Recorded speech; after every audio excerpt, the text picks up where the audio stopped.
Hey guys, welcome to Tech Team channel. Hope you guys are having a very nice day.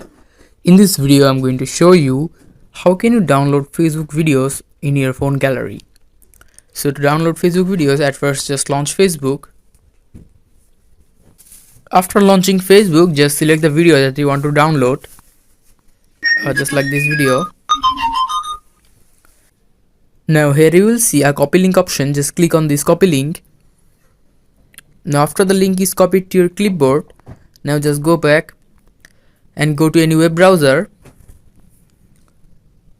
Now search for a Facebook video download. This one, Facebook video downloader. Now just go to any web browser. I'm going to the first one.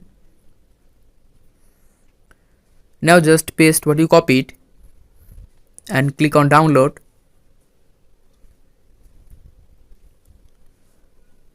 And after that, here you can see this video. Just click on download video in normal quality.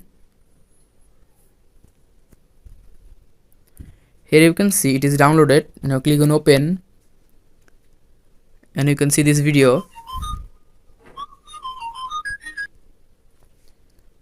It is directly downloaded to your gallery. So guys, that's how you can do it. Hope you find this video helpful. If you find this video helpful, then give a thumbs up and don't forget to subscribe to Tech Team channel. Thank you so much for watching the video.